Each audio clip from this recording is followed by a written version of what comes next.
Bom, enfim, eu não sei se vai aparecer alguém, mas eu vou fazer o que eu posso aí. Eu vou tentar fazer um vídeo rápido. Quer dizer, não sei se vai ser tão rápido, porque eu vou acabar, sabe, divagando aqui. Mas tava abrindo YouTube, esse tipo de coisa.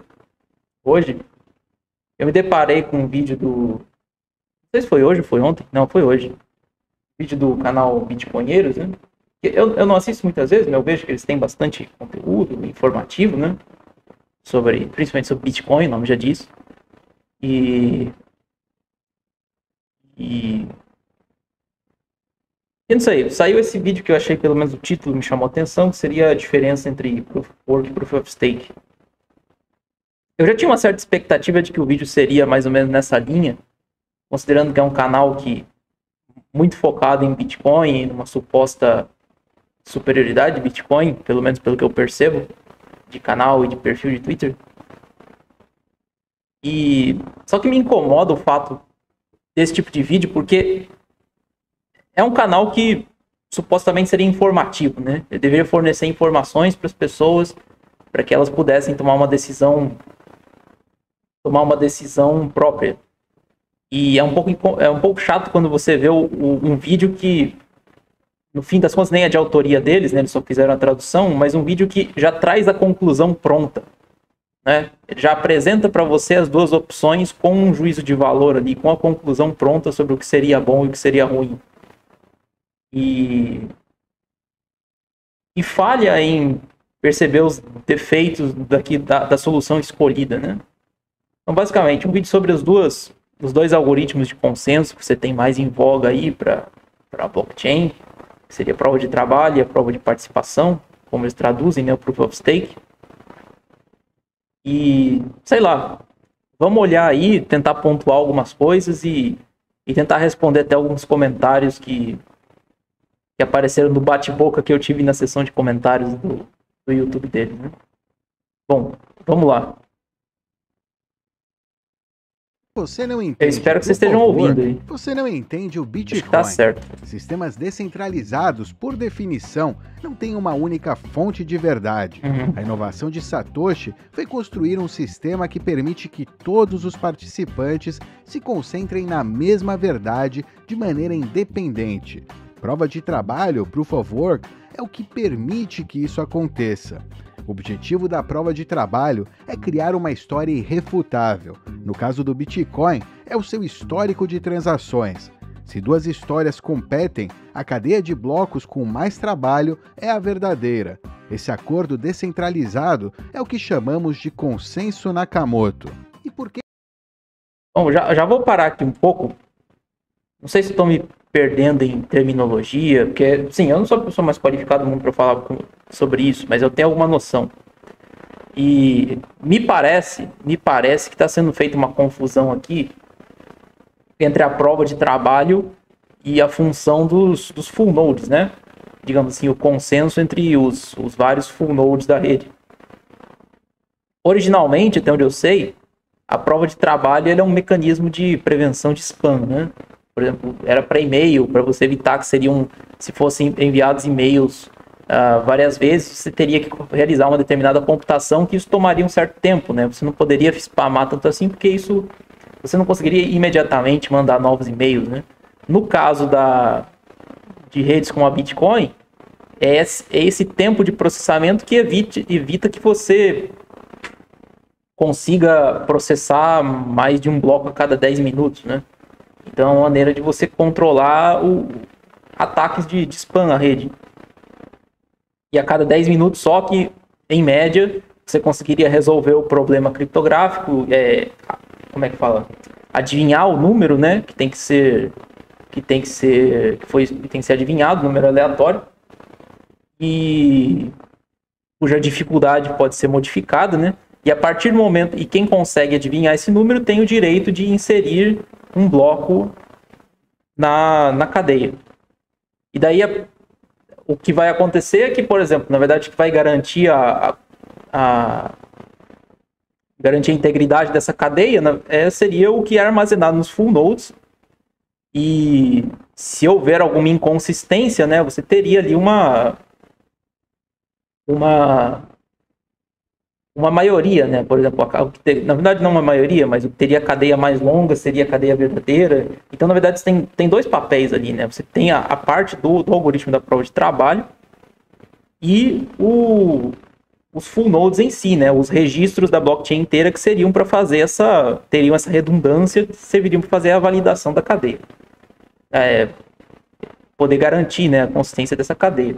Então, eu tenho a impressão de que já tá vendo uma confusão aqui nisso, e pelo que eu percebo, essa confusão ela continua pelo vídeo inteiro, e essa confusão tá ainda nos comentários da discussão que eu tive. Mas vamos lá. Que isso funciona? A resposta curta é que trabalho requer energia. Não dá para trapacear isso. Ele é indiscutível. Não dá para mentir sobre ele. A prova de que você fez o trabalho é evidente no resultado do próprio trabalho. No Bitcoin, o trabalho é sinônimo de computação. Não qualquer tipo de cálculo computacional, mas um que não permite atalhos, a adivinhação. Se você usar um computador para calcular um problema específico, ele vai calcular a resposta imediatamente. Se você usar um computador para adivinhar um número entre 1 e 10 trilhões, ele vai ter que trabalhar muito mais para encontrar a solução. Uma rede de prova de trabalho recria isso em uma escala global. Não há atalhos, porque encontrar a solução depende de sorte e não de progresso. A beleza é que a rede em si se incorpora na solução. De novo, sim, você tem que realmente acertar o número, né? Você não pode burlar isso. Mas isso serve para o controle do spam da rede, digamos assim, da oportunidade de adicionar um novo bloco. E não o controle da integridade da cadeia em si. Até onde eu entendo. Eu posso estar falando alguma bobagem aqui, mas eu acho que faz algum sentido. Não é a dificuldade de você inserir um novo bloco que garante a consistência, a integridade da cadeia. Ele só evita que você spame essa rede, que você adicione blocos continuamente aos full nodes. Dificulta esse tipo de spam, para que você possa ter aquela sincronização a cada 10 minutos, né? Para que você possa garantir uma sincronização a cada 10 minutos. E também pune tentativas de se burlar essa rede, de se corromper essa rede, né? Se você precisa, para você conseguir adicionar blocos maliciosos, você precisa fazer tanto trabalho, isso acaba criando um desincentivo. O tanto de energia que você precisa gastar é um desincentivo para esse tipo de ataque, né? Mas não é o que garante a consistência da rede em si.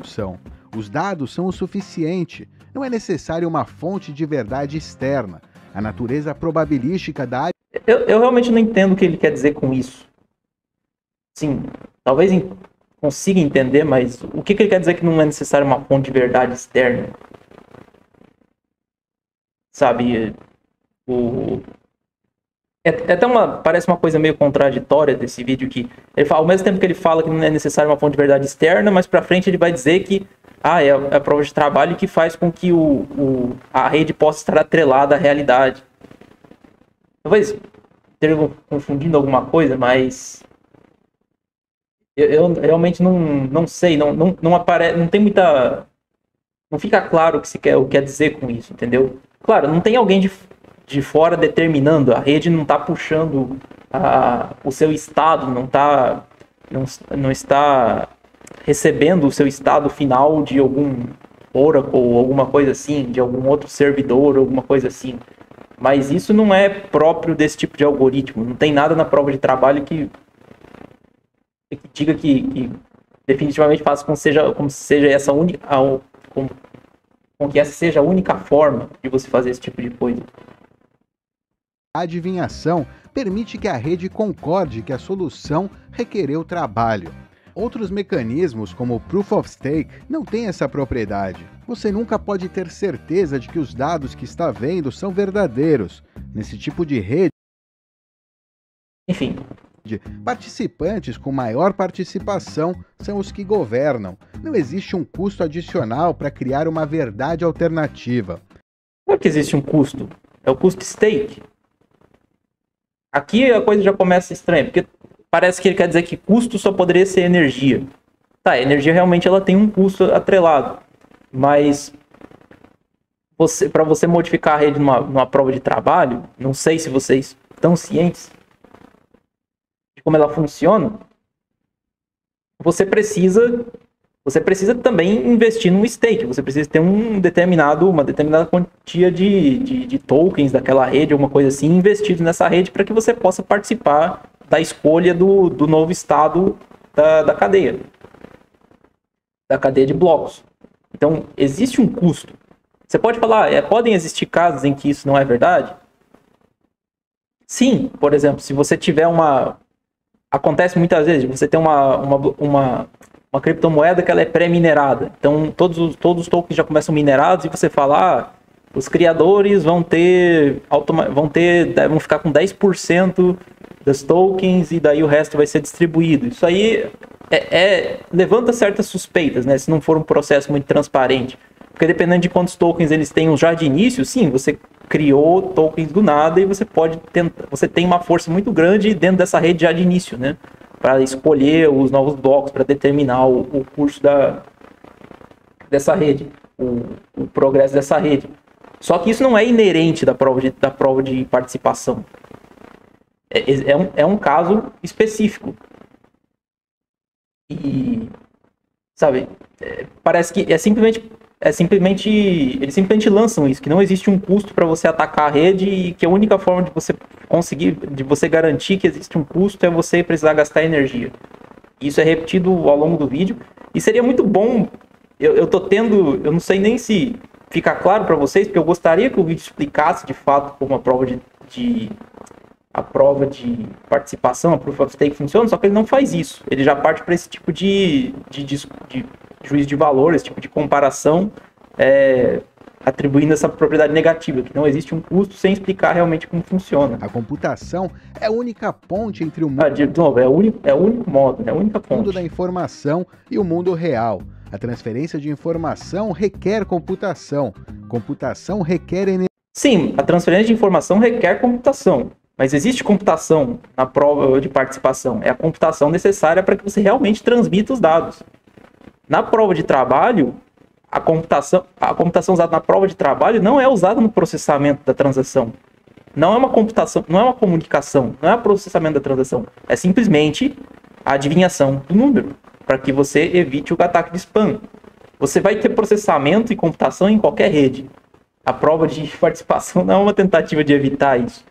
O problema é que está sendo feita uma mistura. Existe esse processamento aqui que é gasto, digamos assim, para que você não consiga spamar a rede, para que você tenha que adivinhar esse número para ter, digamos assim, o direito de adicionar um novo bloco à rede. E existe a computação das próprias transações, que são coisas diferentes.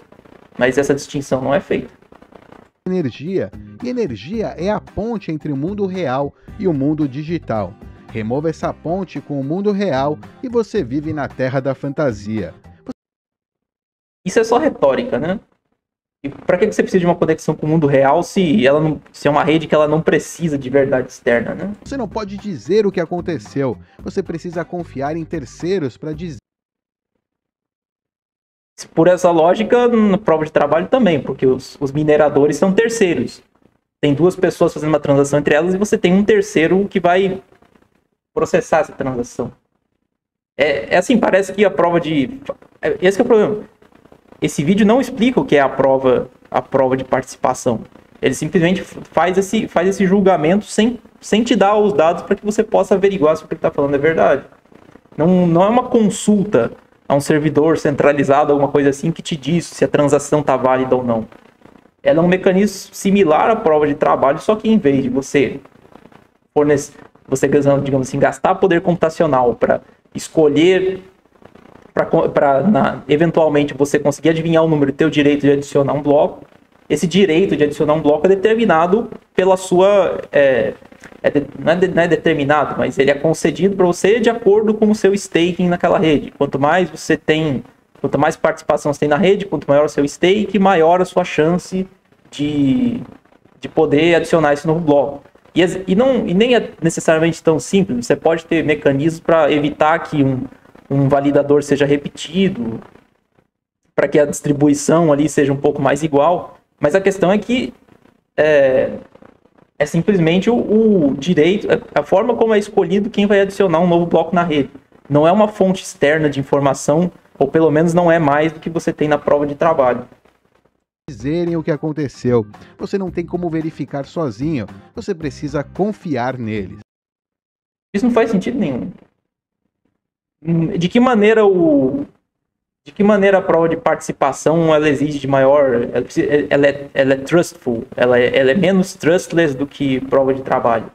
É simplesmente a forma como você escolhe o novo, quem vai poder inserir o novo bloco. Não é... Proof of Stake, aí a prova de participação, tem outros problemas, como a seleção justa de validadores. Sistemas que recompensam com base em participação favorecem os participantes mais ricos da rede. Os nodes com mais fundos recebem mais recompensas, e assim a participação deles na rede cresce. Os mineradores com maior poder computacional recebem mais recompensa. E você tem, não é à toa que você tem mining farms. Você tem, quanto mais poder computacional você tem, maior sua chance de acertar o número, maior sua chance de colocar um novo bloco na rede e receber a recompensa por isso. Não existe diferença aqui. Da mesma maneira que você gasta mais para ter um stake maior na rede e ter uma chance maior de ganhar a recompensa por adicionar seu bloco, se você gasta mais para adquirir mais equipamento de mineração, você tem uma chance maior de ganhar novas moedas, de ganhar novos tokens, ou mais Bitcoin, coisa assim. Esse argumento eu também vi nos comentários, eu não entendo. Você ser mais rico te beneficia sim do Proof of Stake, porque você consegue ter um stake maior. Mas você também consegue comprar mais equipamento de mineração. Sabe, é um problema, digamos assim, da Proof of Stake, só que o problema é que eles falham completamente em reconhecer que é um problema de prova de trabalho ou provavelmente de qualquer outro algoritmo. Faz parecer, eu consigo com o meu computador competir com uma mining farm com 200 ASICs? Não consigo. Quer dizer, de igual para igual não, né? Loops de feedback baseados nesses incentivos resultam em efeitos naturais de centralização. A prova de participação também... Um dos efeitos de centralização que você tem na prova de trabalho e você não tem na Proof of Stake é a economia de escala, né? E aqui não se lida com esse problema. Se eu tenho, sei lá, uma infraestrutura completa para acomodar 100 ASICs, com o espaço físico, refrigeração, energia e tudo mais, e eu quiser adicionar mais um ASIC ali, vamos dizer assim, meu custo marginal de adicionar isso é menor do que se eu estou começando, ou se eu quero começar uma infraestrutura, ou qualquer coisa assim. O custo de eu começar a competir com esse cara, para mim, é maior do que para ele expandir a base de processamento dele. Então, basicamente, se você tem mais, você tem uma chance de continuar ganhando mais. De certo modo, se você considerar, se você considerar que o preço fica estável, na Proof of Stake esse custo é sempre linear. Eu posso pegar uma Raspberry Pi qualquer, um computador pequeno para ficar validando nós. E se eu quiser aumentar minha participação na rede, eu não preciso instalar novo hardware, eu só preciso aumentar o stake que eu tenho naquela rede. Então, de certo modo, é até... Em teoria, é claro, é até um problema menor essa questão de que quem tem mais conseguir mais, continuar conseguindo mais, né? Também não tem resistência natural contra ataques de manipulação de timestamp. Eu procurei um pouco sobre isso, eu não encontrei exatamente o que seria isso, eu confesso que eu não entendo. Gostaria que ele tivesse desenvolvido mais esse ponto. Tá certo que ele está preso ao vídeo original, ele está simplesmente dublando, mas gostaria que o vídeo original tivesse lidado com essa questão, que eu realmente não sei exatamente a que ele está se referindo, e eu tenho a suspeita de que talvez seja um problema da Proof of Work também, mas não posso falar isso. Não posso falar isso com certeza, mas seria bom que isso fosse melhor explicado. A prova de trabalho resolve exatamente esses problemas. Ela descentraliza o processo de seleção, cria a prova física. Eu realmente não sei porque o processo de seleção seria mais descentralizado. Eu posso até fazer um argumento que o fato de ser muito difícil você criar uma mining pool capaz de concorrer nessa rede e acaba levando a acaba invariavelmente levando à criação de mining pools, né? Não, falei mining pools. Uma mining farm. A dificuldade de você criar uma mining farm que consegue competir com as já estabelecidas faz com que isso leve a tendência seja que exista a criação de mining pools, né? Que você precisa, na verdade, se juntar com outras pessoas para ter poder computacional o suficiente para ter uma chance de conseguir a recompensa, né? Isso talvez não seja um problema, porque cada pessoa está participando separadamente, mas depende também de como que essa mining pool é orquestrada, né? Porque no fim das contas você está confiando num terceiro para devolver para você a recompensa, né? Você não controla toda aquela infraestrutura. Existem staking pools também. Existe também, por exemplo, tem certas redes com proof of stake, com prova de participação, que tem você precisa de um certo mínimo para conseguir participar na rede. Então, muitas vezes são feitas staking pools para que você consiga participar tendo menos do que aquela quantidade mínima. Também acaba sujeito ao mesmo problema. A questão é que essas staking pools geralmente precisam de muito menos pessoas do que uma mining pool para conseguir competir de igual para igual. Vamos dizer, por exemplo, o caso da Ethereum que vai fazer essa transição. Esse não é um vídeo sobre Ethereum, mas eu pego esse caso. No início era um valor bem maior, mas agora eles reduziram a participação mínima para 32 Ether. Ainda é bastante hoje em dia, né? Uma grana boa. Mas vamos dizer, você ter um Ether não é tão difícil assim. Então, se você tiver 32 pessoas, você roda uma staking pool. Uma mining pool, eu duvido que tenham só 32 pessoas operando, né? Provavelmente vai ter muito mais. Então, eu poderia dizer que tem uma tendência de centralização maior. Do que aconteceu, tem custos externalizados verdadeiros e descentraliza o... De novo, o custo de você, a não ser que exista um esquema de pré-mining que vai conceder muitas tokens para um determinado grupo já de início, para você adquirir o stake necessário para conseguir ter uma participação grande na rede, você também tem um custo real. O tempo. Em um sistema de prova de trabalho, mineradores devem consumir energia constantemente para manter algum tipo de poder sobre o sistema. Em um sistema de prova de participação, não há nenhum custo constante para ser um participante significativo. Se um participante manter uma participação grande, ele sempre vai ter poder sobre o sistema. Nosso sistema financeiro atual opera de maneira similar a um sistema de prova de participação. Eu diria que não só o sistema financeiro atual, mas o sistema financeiro, historicamente, ele funciona assim. A Proof of Stake, a prova de participação, ela de certo modo funciona como um banco. Mas a questão é a seguinte, isso não é exatamente um problema. Os bancos cumprem uma função. Eles cumpriram uma função historicamente de você ter uma oferta de crédito, de você poder, digamos assim, ter uma renda passiva, oferecendo crédito para outras pessoas, ou alguma coisa assim. Então, realmente, quanto mais você tem depositado ali, você tem um rendimento a cada tempo. E quanto mais você tem, maior a sua chance de ter um rendimento maior. Só que isso não é um problema. Isso não é necessariamente um problema. O problema do sistema bancário atual é que a gente conhece. Reserva fracionária, esse tipo de manipulação, emissão de moeda, tipo, do nada, né? Você ter um sistema que funcione como um banco não é um problema. E eu acredito que a Proof of Stake, de certo modo, ela funciona como um banco. Ela é um pouco mais parecido com como um banco funciona. Mas um banco historicamente falando, que não é um mal em si.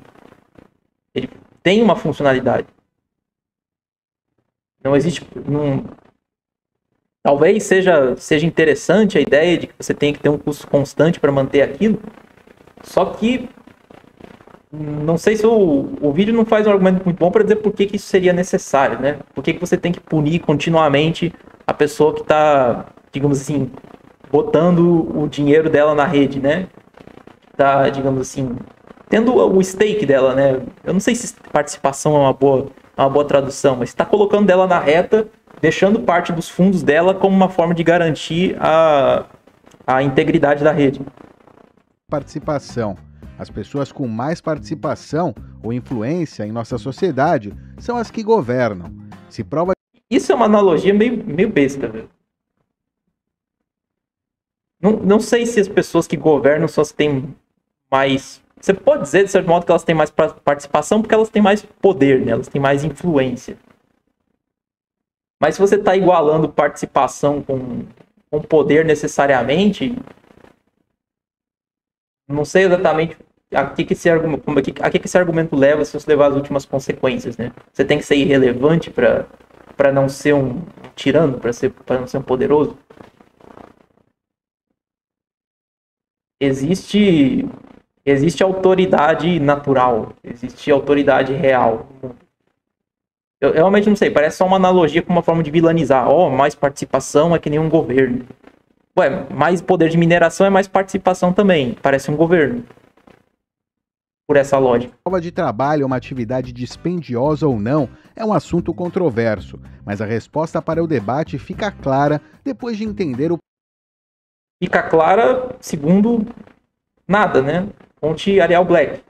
É um assunto controverso, mas a resposta é clara. O problema que a prova de trabalho resolve. Não existe outro sistema que incentiva uma rede a concordar com uma verdade global, universal, sem necessidade de confiar em ninguém. Isso é só uma alegação. Como falei, eu não falo por que a prova de participação precisa de confiança. Não é um mecanismo automático como a prova de... Porque a prova de participação precisa de confiança. É um mecanismo automático como a prova de trabalho. Não é feito um argumento realmente. A conclusão já vem pronta. Esse é o problema desse vídeo. Então a pergunta que fica é quanto vale um dinheiro digital forte sem risco de terceiros de confiança? Será que vale o gasto de energia? Para geladeiras, carros, smartphones e muitas outras coisas, a sociedade responde positivamente. Para o Bitcoin, aqueles que entendem os benefícios de um dinheiro sonante e resistente à censura respondem positivamente. Esse é um problema de boa parte do discurso, né? Se você contesta é porque você ainda não entendeu. E você vê isso em interação com muito maximalista, né? Se você contesta que, por exemplo, não é uma boa coisa, não é viável, sei lá, você ter 7 transações por segundo. Você ainda não entendeu. As pessoas que realmente entenderam sabem que isso vale a pena. As pessoas que realmente entenderam sabem que isso não é um problema. As pessoas que realmente entenderam sabem que isso é um feature. Parece uma coisa tipo, sei lá, escocês de verdade reverso, né? Resumindo, prova de trabalho não é apenas útil, mas essencial. Dinheiro digital sem terceiros de confiança não pode funcionar sem isso. Você sempre precisa de uma âncora para o mundo real. Sem essa âncora, é impossível ter um histórico verdadeiro que pode ser comprovado em si mesmo. Ter uma âncora no mundo real e ser comprovado em si mesmo, para mim, parecem coisas contraditórias. Parece que ao mesmo tempo você está dizendo que Bitcoin tem que ter lastro e não precisa de lastro.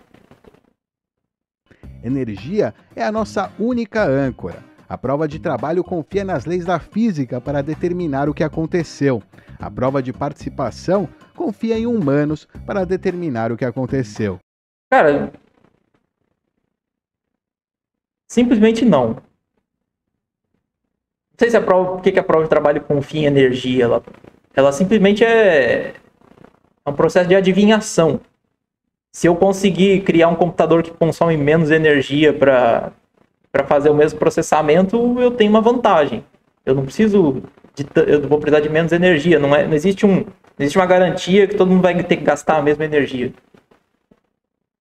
E a prova de participação, por outro lado, não é uma consulta.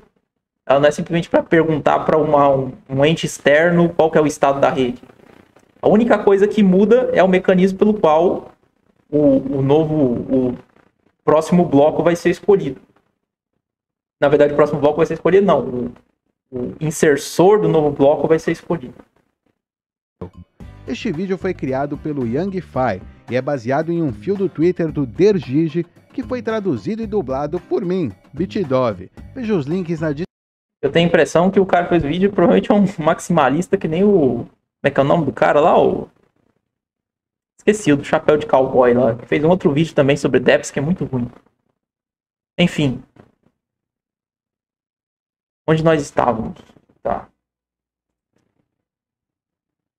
Aí, Coranhão. Agora vamos para o que interessa. Quer dizer, isso o vídeo interessa também. Mas como eu perdi um pouco a paciência com Só que eu vim aqui nos comentários para encher o saco dos caras, né? Onde que eu começo? Eu comentei em 2 lugares. Tá, vamos ver o primeiro aqui. Primeira coisa, tá. O vídeo faz parecer que o quanto você pode minerar não depende de quanto dinheiro disponível você tem. Realmente, porque ele faz o argumento de que a Proof of Stake beneficia quem tem mais, né? Acaba favorecendo quem tem mais dinheiro, os ricos que têm maior participação na rede. E como comentei, para você minerar, você tem um custo também. E quanto maior seu montante, quanto maior seu capital inicial, você tem uma infraestrutura maior, você tem uma chance maior de conseguir a recompensa. Isso não deveria ser uma coisa absurda de falar. Isso não deveria ter discussão nisso. Mas a impressão que dá é que todo mundo participa igualmente e quanto poder aquisitivo você tem não entra nessa história. Vamos aqui ver. Vocês estão conseguindo ver o chat? Tá aqui, né? Sem contar a economia de escala envolvida com POW. Sim, tem um problema da economia de escala, né? Para o custo de você adicionar um ASIC quando você já tem uma infraestrutura completa, ele acaba sendo proporcionalmente menor do que se você está começando, quando você quer criar sua mining farm, alguma coisa assim, para ser competitivo sem depender de uma confiança numa mining pool, né? No administrador de uma mining pool, uma coisa assim, para conseguir ter uma chance de ter uma recompensa. Aí veio a resposta aqui, por que não é tão simples assim? A regra é, a cadeia mais longa de blocos vence. Ok. Isso significa que os nós Bitcoin, máquinas muito mais simples... Ok, tá, tudo bem. São os que definem se o trabalho do minerador é certo ou não.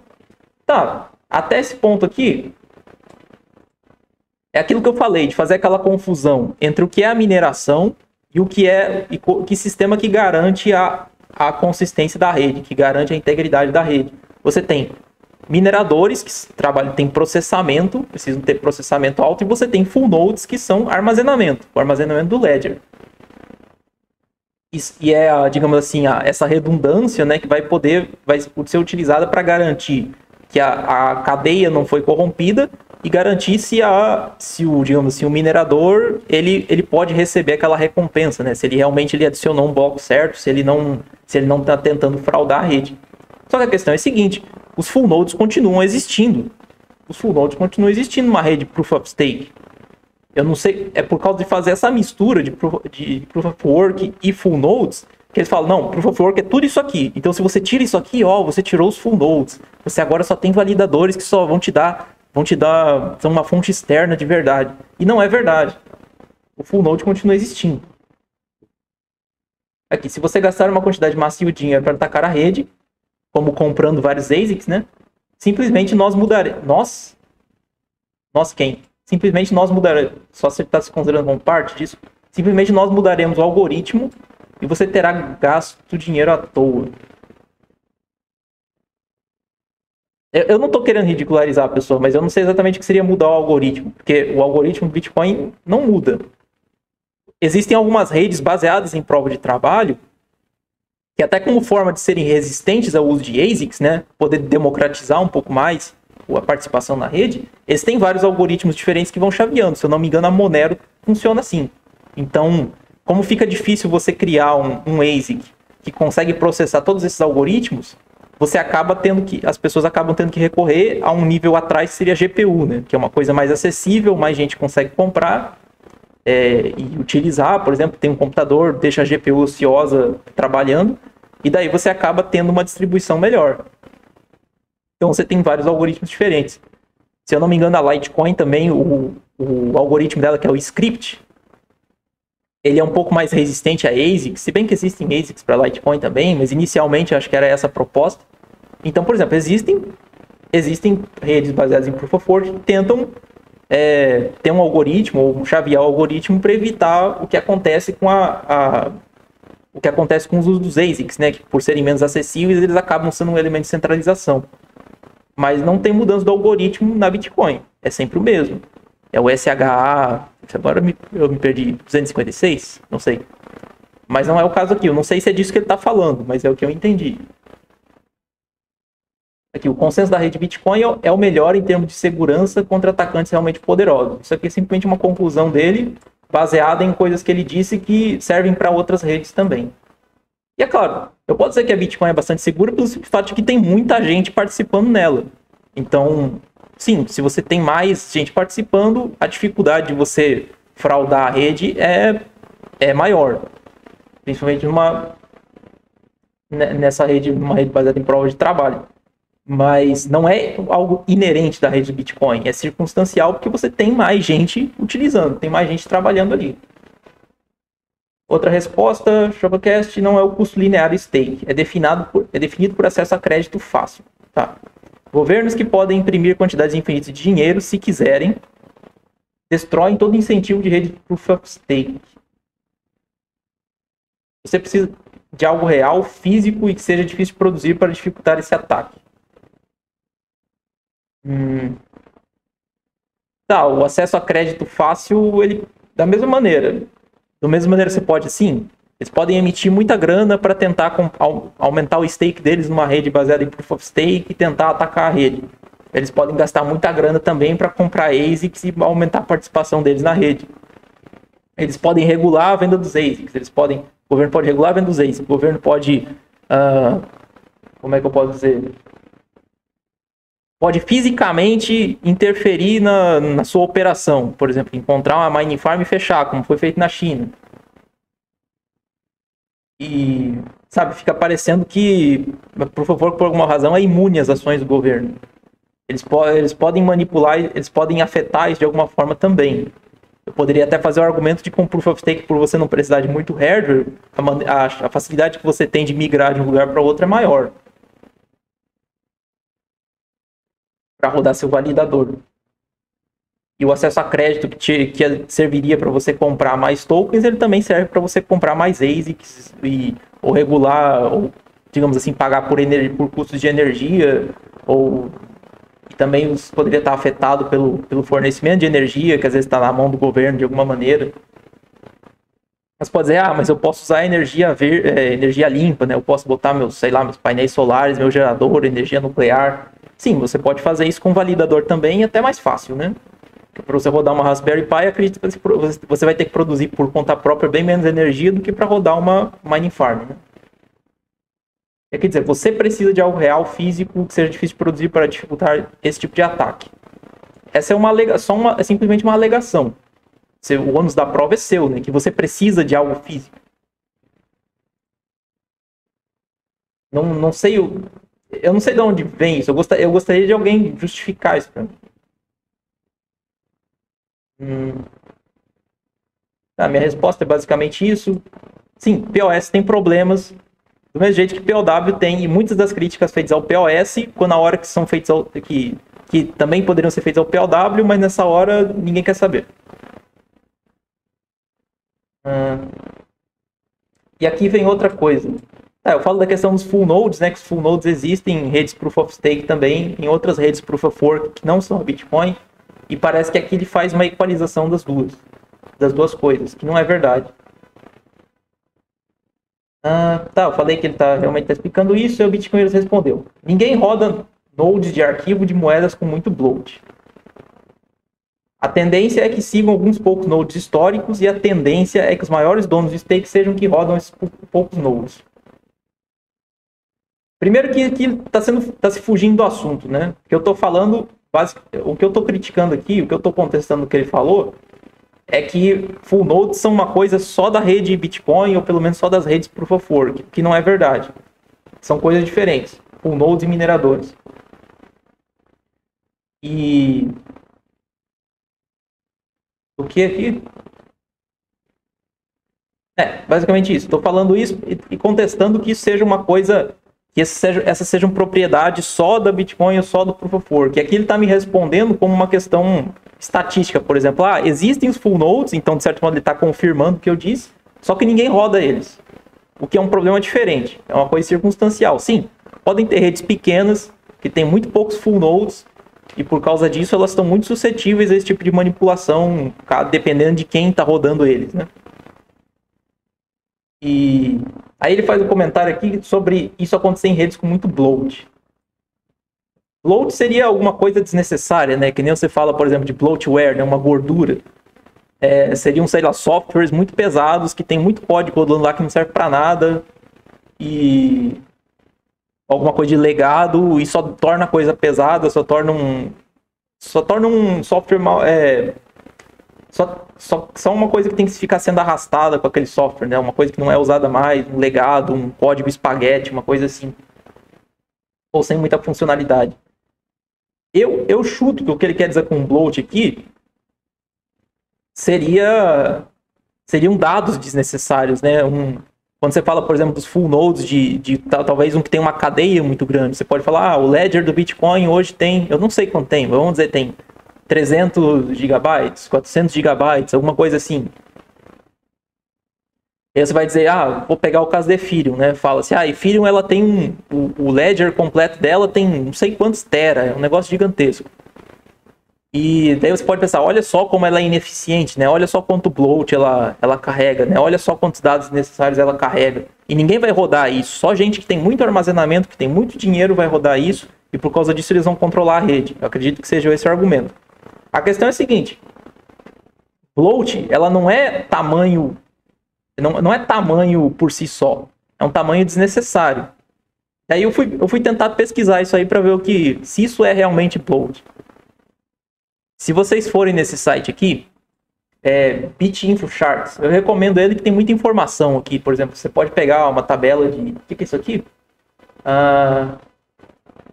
O tamanho médio dos blocos das redes diferentes. Por exemplo, eu quero ver aqui da Ethereum.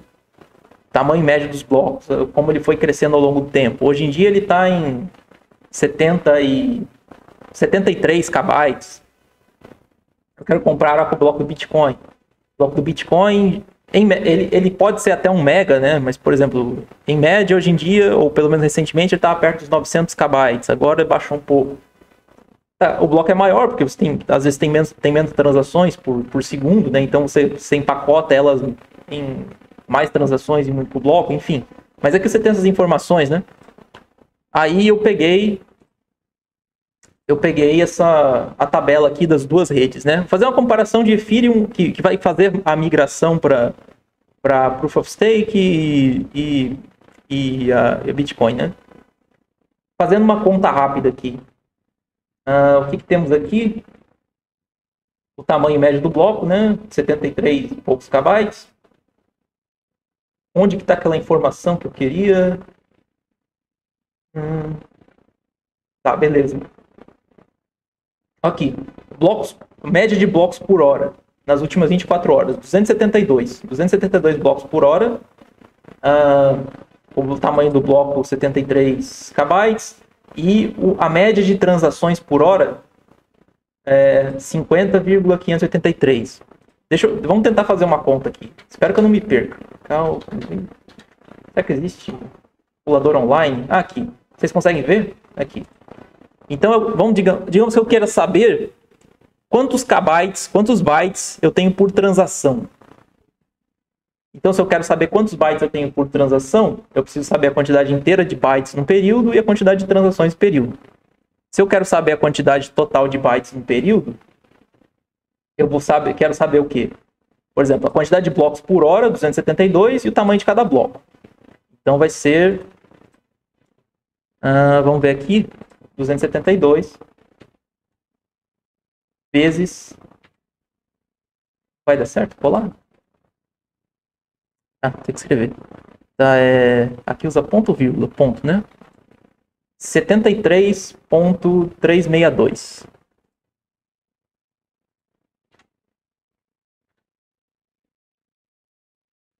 E agora eu vou dividir isso por... Eu quero saber o número de transações. Eu quero bytes por transação num determinado período. Então, a quantidade de transações por hora, 50.583. Não, peraí. Isso aqui é vírgula, né? Não, vírgula quer dizer que é milhar, né? Tô falando bobagem. É 50.583. 50.583. Aqui também eu tenho que mudar, né? Pera, desculpa. É porque são 73 KB, né? Eu quero em bytes. 73 362? 362, 50.583. 50.583. É isso? Isso quer dizer que eu tenho uma média de 394 bytes por transação? Acredito que seja isso. Tá, vou tentar abrir uma outra aqui. Abrir a mesma aba ou são abas diferentes? Tá. Vamos tentar fazer uma coisa para Bitcoin.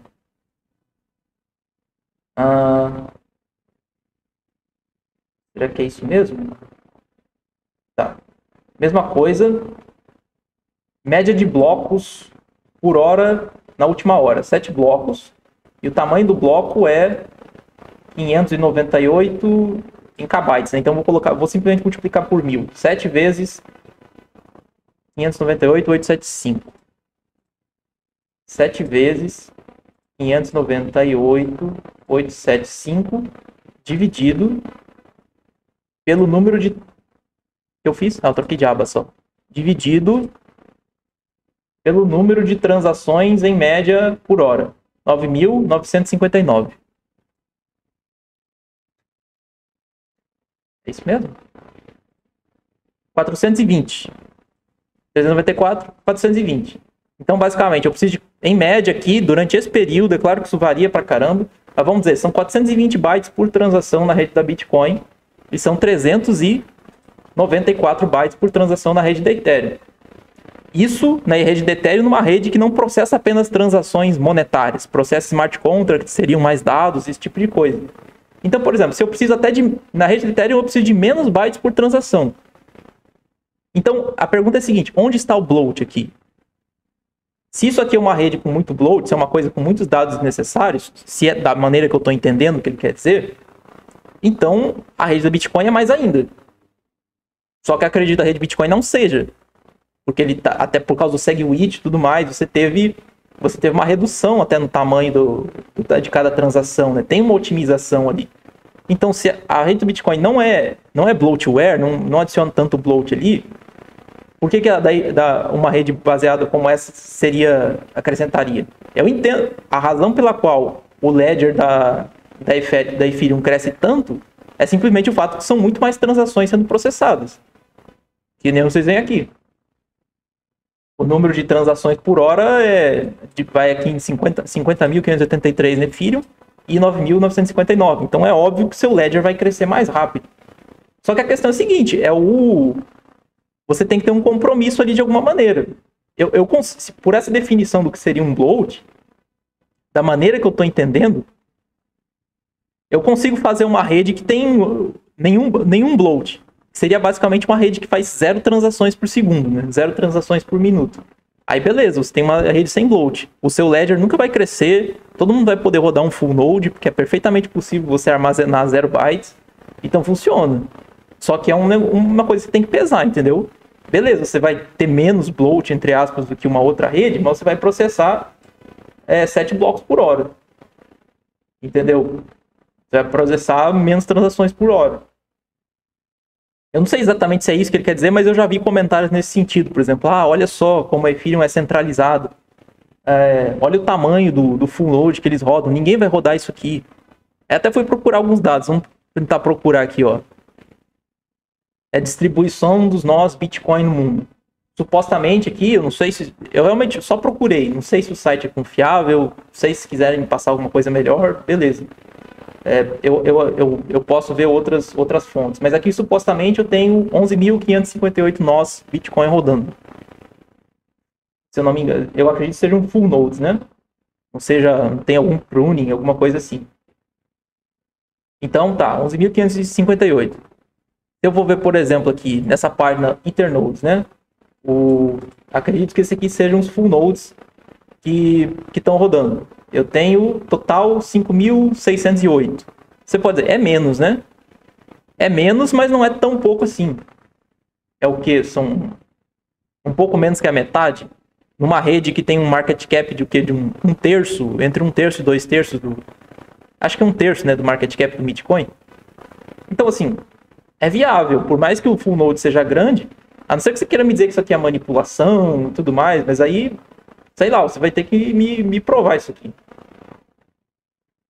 A princípio, você tem uma quantidade razoável de full nodes rodando para garantir a consistência da rede. É óbvio, circunstancialmente, você vai poder ter redes lá com menores que vão ter muito menos full nodes rodando e vão estar muito mais sujeitas a esse tipo de manipulação. Mas Proof of Work não vai evitar esse tipo de coisa. Não é uma questão do algoritmo do algoritmo de consenso, né? Na verdade, nem o algoritmo de consenso todo, pelo que eu entendo, mas uma parte dele. Então, isso aqui eu já fico com o pé atrás sobre essa afirmação. Eu contestei mais ou menos isso aqui, eu acusei de algumas coisas, né? Mas, sim, que o vídeo tem uma certa desinformação, ou pelo menos ele desinforma por omitir várias coisas, sabe? Ele não explica para você como funciona o Proof of Stake, para você fazer o próprio julgamento, e simplesmente diz, ele favorece os mais ricos, privilegia os mais ricos, os que têm uma maior participação, e apenas o Proof of Work garante que você tenha segurança na rede, porque é preciso estar ligado a algo do mundo físico, sabe? São só alegações sem qualquer tipo de embasamento, a princípio. E alguém fez um comentário que eu não sei como está relacionado, mas, por exemplo, a diferença é a aleatoriedade de achar o hash. E como eu comentei, a escolha do validador é aleatória também. A questão é que o seu stake te dá uma chance maior, da mesma maneira que você ter mais mineradores te dá uma chance maior de ser escolhido, de conseguir acertar o número e adicionar um novo bloco. Tem alguém ainda? Tá. O que eu comentei? Foi aqui. Né? Pra você ver se tem uma conversa grande, é porque eu me meti e foi aquela palhaçada. Né? Justamente o vídeo que eu queria, tá. O que eu critiquei aqui?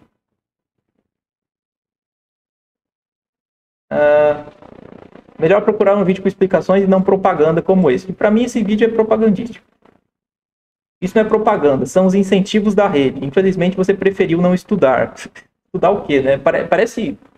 Eu não quero fazer essa comparação, mas parece aquela coisa de vai estudar, né? Você não pode falar mal de fulano ou ciclano. Não, vai estudar. Mas a pergunta é a seguinte. Não existe explicação técnica sobre como Proof of Stake funciona. Quando se vai se falar, a primeira vez que se fala de Proof of Stake no vídeo, ele já parte para alegar que o sistema beneficia quem tem os mais ricos, quem tem mais dinheiro, que tem uma participação maior. Como se isso não fosse real na Proof of Work também. Ficar simplesmente repetindo isso não quer dizer nada. Não se fala da questão de economia de escala, nem qualquer tipo de coisa. Mineração, por se tratar de hardware e ser afetado pela economia de escala, é uma dificuldade para atacantes tomarem a rede. Aqui eu acho que ele não quis entender o que eu quis dizer com economia de escala. O problema da economia de escala, né? Qualquer movimento nessa direção será imediatamente percebido. Eu não sei por que a manipulação da rede não poderia ser percebida em Proof of Stake também, já que a manipulação de rede não é verificada pelo algoritmo, e sim digamos assim, pela consistência entre os full nodes, que não deixam de existir. O próprio token da rede, o dinheiro, o bem mais líquido da economia, ser a única coisa que está entre sua transação existir e ser revertida, censurada, faz com que quem tenha mais dinheiro vença. Mesmo problema. Não é mantra, é teoria dos jogos. Isso é basicamente uma frase de efeito. Né?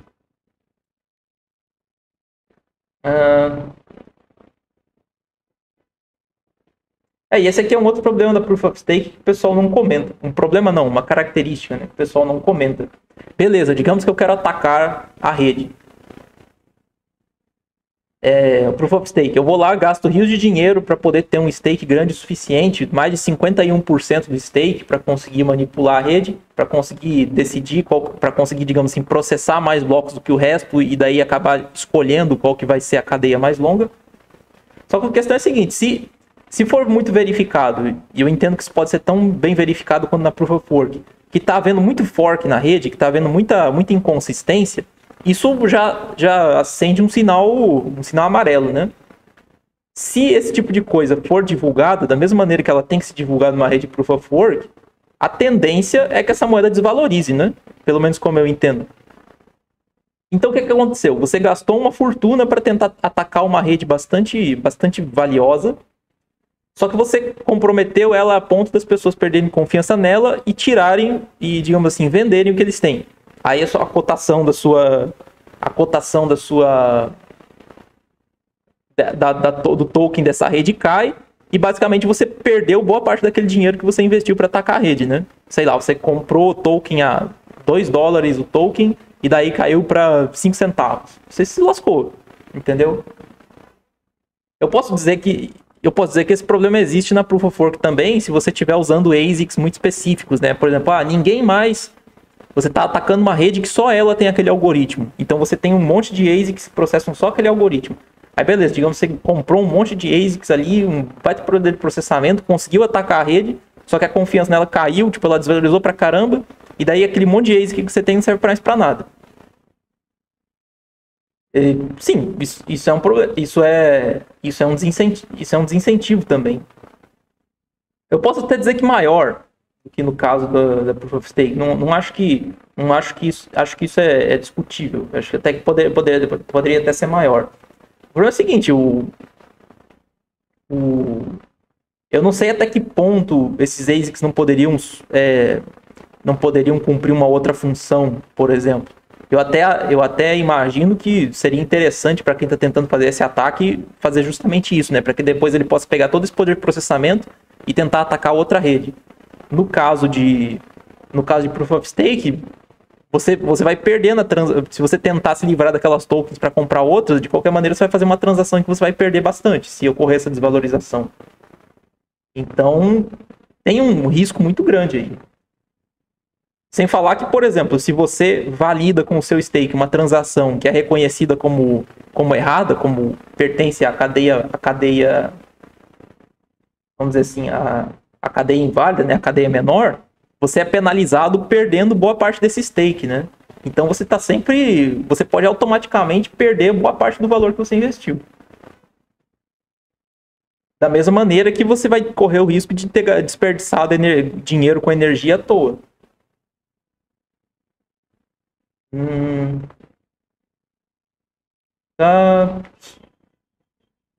Eu comentei a questão da centralização, né?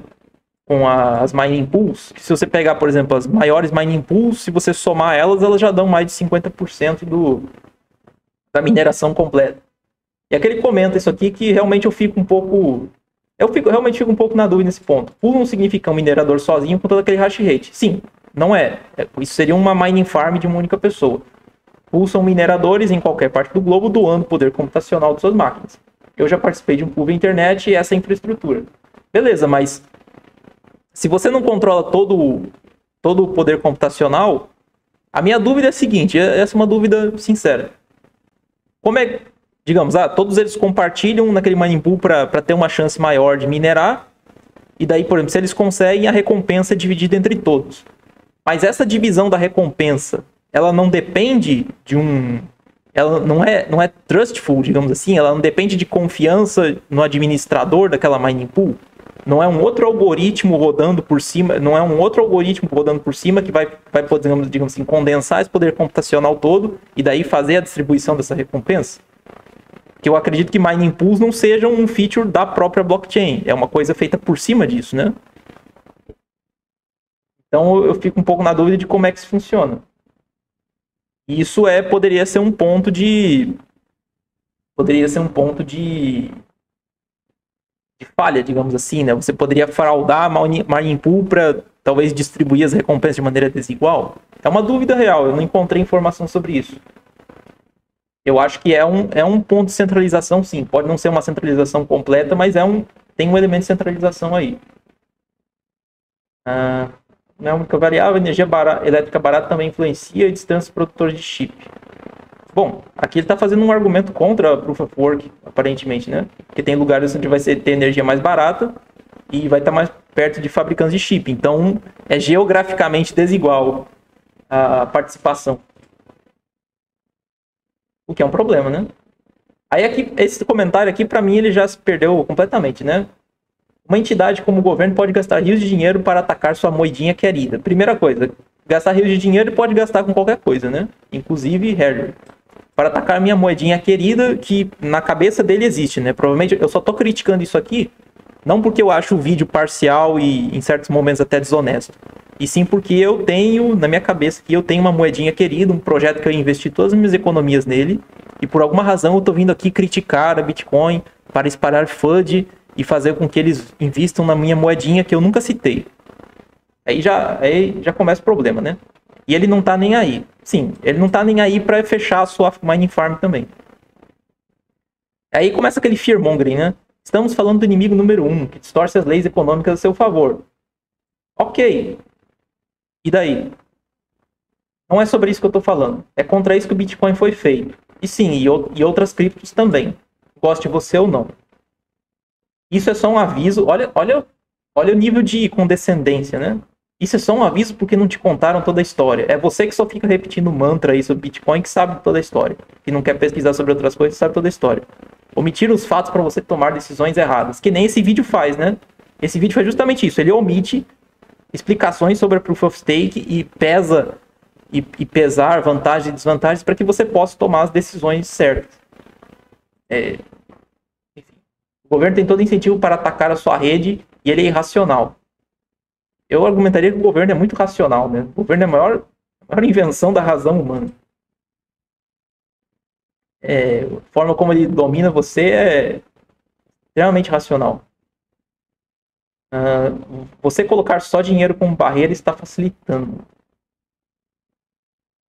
Bom, pelo que eu saiba, que eu tô saindo um pouco, mas pelo que eu saiba, Bitcoin de certo modo deveria ser dinheiro, e muitos Bitcoiners são aqueles que justamente criticam você por investir em qualquer outra coisa, né? Não, você não pode comprar uma casa, você não pode comprar um terreno, você tem que botar em Bitcoin, porque só Bitcoin vai resolver. Não tô dizendo que é o caso dele, mas eu não tô entendendo essa crítica. Minha crítica não é essa. Minha crítica é a forma como os dois sistemas estão sendo apresentados.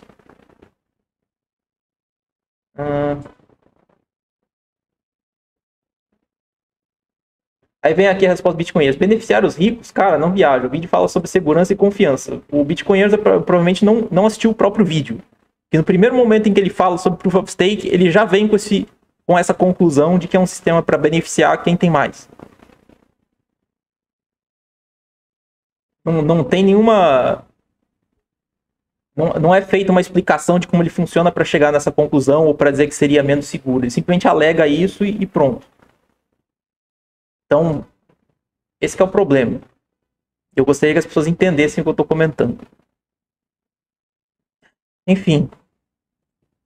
Tem alguém me ouvindo aí? Eu espero que tenha saído o áudio aí.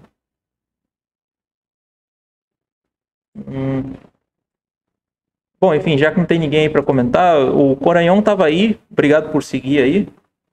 E de resto é isso. Não sei se tem mais o que comentar, sabe?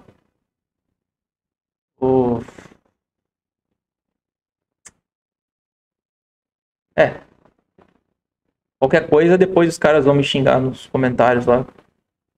Então, mas por enquanto é só isso que eu tava bem bravo. Não só com esse vídeo, mas com os comentários, porque... Cara, beleza, você... Primeira coisa, beleza você gostar de Bitcoin, tá bom? Eu também gosto, eu torço pra que dê certo. Eu tenho Bitcoin, eu tenho Ethereum, eu tenho, sei lá, Litecoin, eu tenho outras coisas, Dash.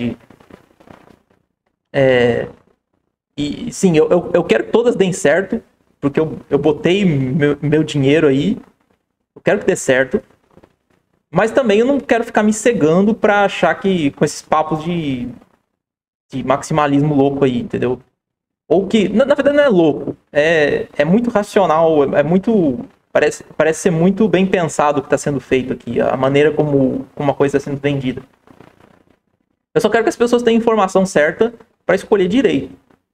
Entendeu? Eu quero ter informação certa para escolher direito. Imagina se eu só seguisse o Bitcoinheiros. Imagina que eu só seguisse, sei lá, até o Ancapsu que fala só disso. Fala muito disso. Só seguisse o pessoal que diz que, sei lá, Bitcoin é a 8ª maravilha do mundo e todo o resto é scam, é shitcoin, tem, sei lá, é coisa do governo ou qualquer coisa assim. Isso não é informar. E é um site que... Isso aqui é um... Como que fala? é um canal que deveria ser informativo, né? Que deveria ajudar as pessoas a aprender sobre esse mundo. Eu sou entusiasta da coisa, eu gostaria de ter essas informações bem divulgadas. Eu posso colocar na descrição alguns vídeos sobre diferença de Proof of Work e Proof of Stake que vão ter muito mais informação para vocês e que vão ser muito mais balanceados do que isso.